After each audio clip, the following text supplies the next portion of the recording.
dukkha dukkha လူလောကမှာအစဉ်ပြေတဲ့အခါမှာချမ်းသာလို့အစဉ်မပြေတဲ့အခါမှာဆင်းရဲဒုက္ခအကြက်တဲတွေတွေ့အဲ့ဒါလို့တွေ့လာတဲ့အခါမှာလည်းပဲ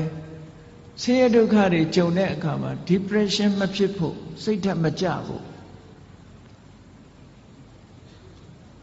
စိတ်သက်သာရတဲ့နိလန်းနေနဲ့တွေးရမယ်မြတ်စွာဘုရားပေးထားတဲ့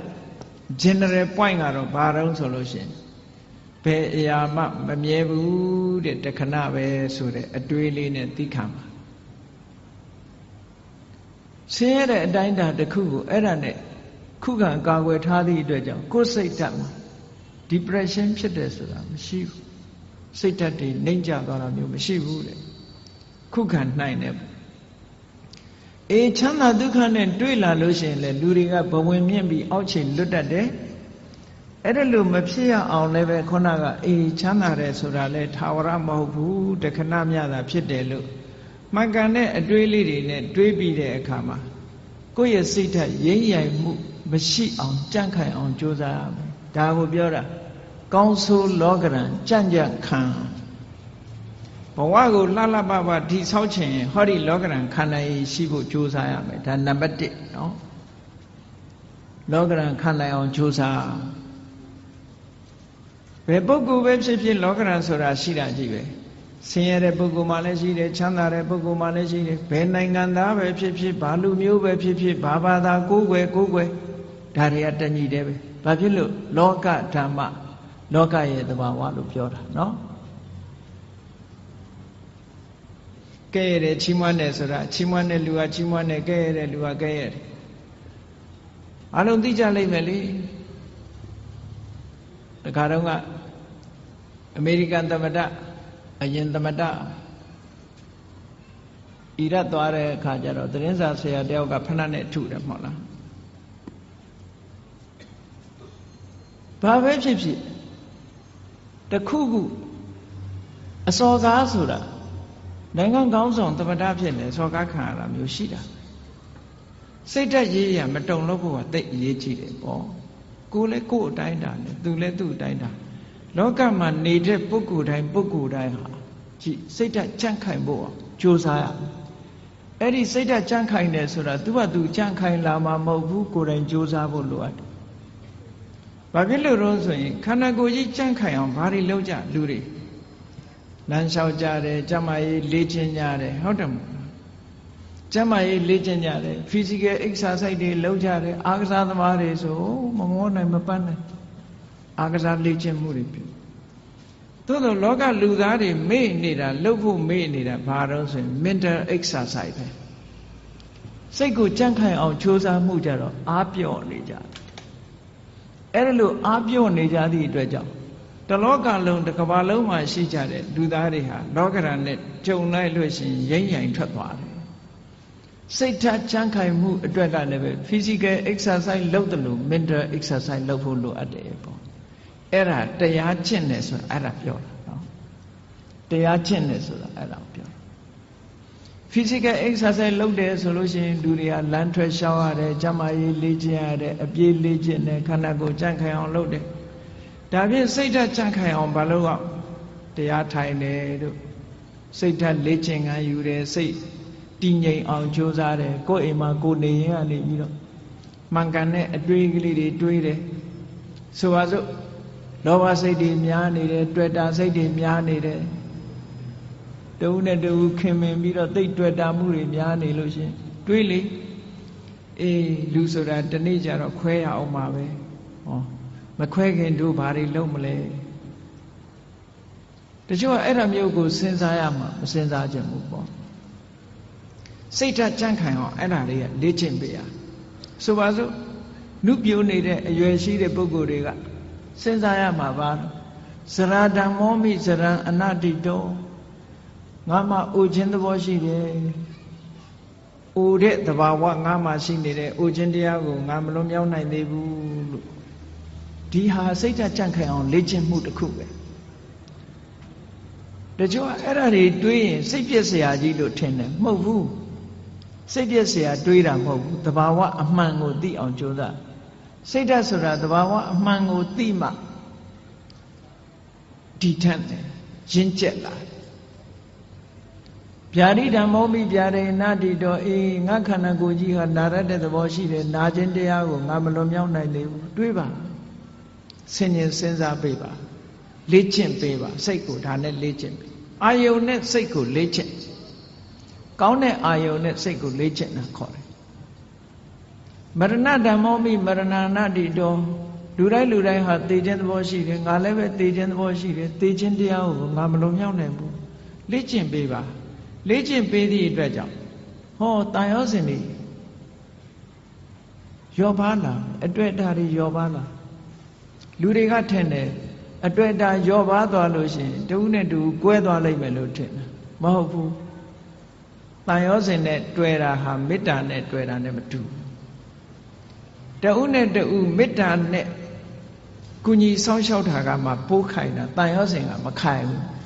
တန်ရောစဉ်ဆိုတာကိုယ်အလိုချလေးဖြစ်နေတုန်းနဲ့တန်ရောစဉ်ကိုယ်စိတ်တိုင်းမကြတော့ဘူးဆိုတာနဲ့တပြိုင်နက်တန်ရောစဉ်မရှိတော့တဏှာရဲ့သဘောကကိုယ်ကောင်းစားဖို့ပဲကြည့်တယ်ဆိုပါစို့သားသမီးတွေကိုမိဘတွေကချစ်တယ်နဲ့ပြောကြတယ်သားသမီးချစ်တာလားကိုကိုချစ်တာလားသေချာဆန်းစစ်ကြည့်အများကတော့ဖြေလိုက်မယ်သားချစ်တယ်သမီးချစ်တယ်ပေါ့ဒါဖြင့်အဲ့ဒီသားသမီးကိုဘာကြောင့်ချစ်နေတာတုံးလို့မေးလိုက်လို့ရှိရင်ဒီသားသမီးလေးကိုကြည့်ပြီးတော့ကိုယ်စိတ်ထဲမှာစိတ်ချမ်းသာနေတယ်အာကိုးနေတယ်ယုံကြည်နေတယ်ငါတက်ကြီးရင်ငါသားလေးကငါဆောင်းရှောက်မှာပဲငါသမီးကငါဆောင်းရှောက်မှာပဲနဲ့ဟောအာကိုးမှုတွေတွေ့တာမှုတွေအဲ့ဒီလိုမျောလင့်ချက်ကလေးတွေနဲ့ထင်အဲ့ဒီသားသမီးကကိုယ့်ကိုဒုက္ခပေးလာပြီဆိုရင်မိဘတွေဘာလုပ်ကြတော့အိမ်ကနေနှင်ချပြီးအမွေပြတ်ကြော်ညာကြတယ်မဟုတ်လားအဲ့ဒါဖြင့်အဲ့ဒီသားသမီးကိုချစ်တယ်ဆိုတာဘာကိုချစ်တာတော့လို့မေးလို့ရှိရင်ကိုယ့်ရဲ့ပျော်ရွှင်မှုကိုဖျက်ဆီးလာပြီးကိုယ့်ရဲ့ဘဝကိုထိခိုက်လာပြီးဆိုလို့ရှိရင်အဲ့သားသမီးမချစ်တော့အဲ့ဒါကိုကြည့်မယ်ဆိုရင်မိဘတွေကတကယ်ချစ်တယ်ဘာကိုချစ်တာတော့ကိုယ့်ဘဝကိုချစ်တာပဲကိုယ့်ဘဝကိုထိပါလာပြီးနှောင့်ယှက်လာပြီးဆိုရင်လက်မခံတော့ဘူးလေချစ်လာပါတယ်ဆိုတော့ဇနီးမောင်နှံတွေ divorce လုပ်ကြတယ်၊ကွာရှင်းကြတယ်။ဘာဖြစ်လို့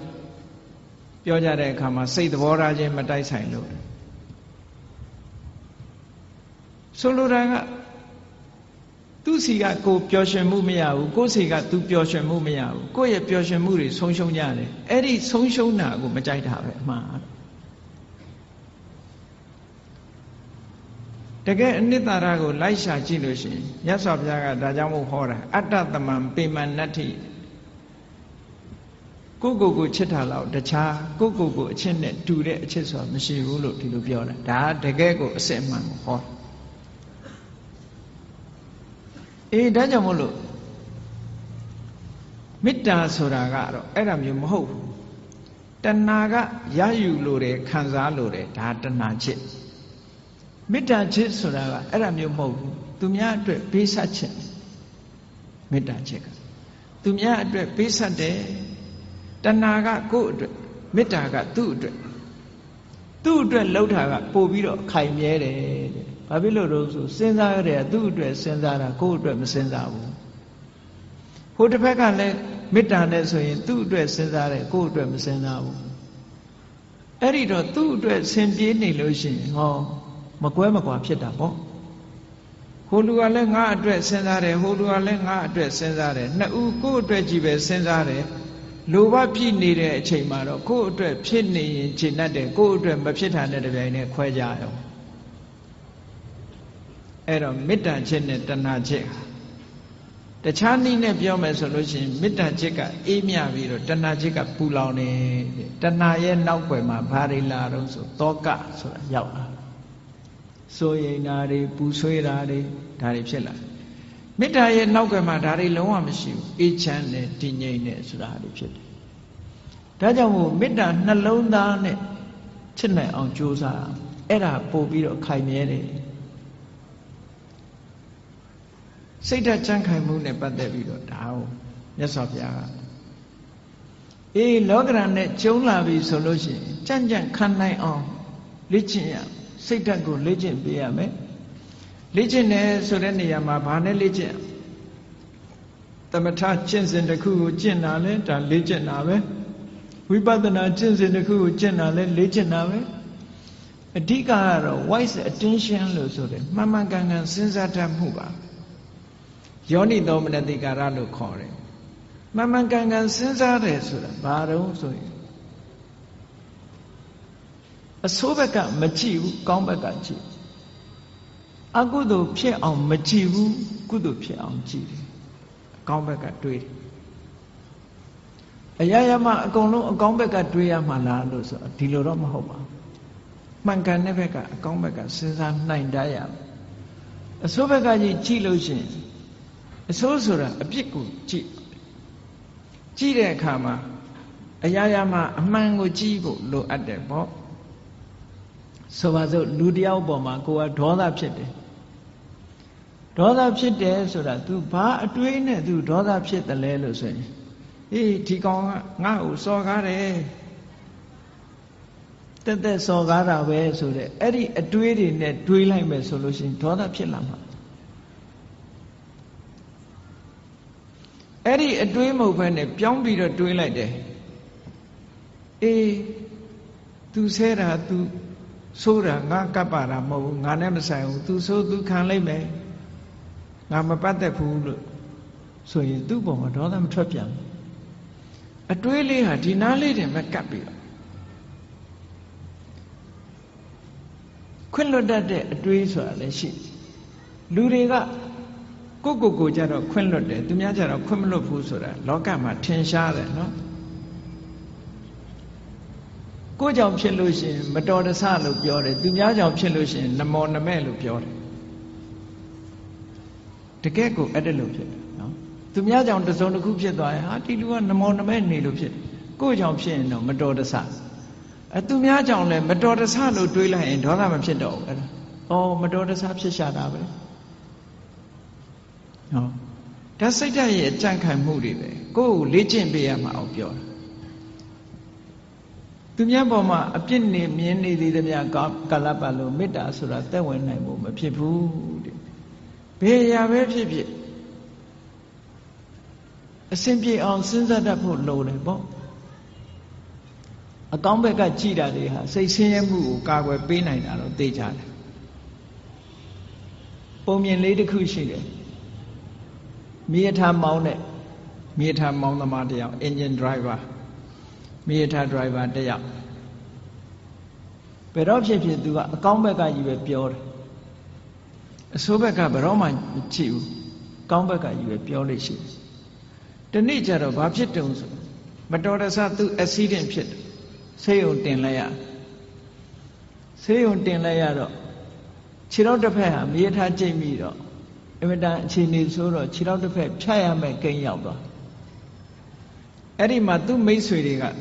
သတင်းသွားမေးတယ်မေးရင်သူ့ကိုပြောတာ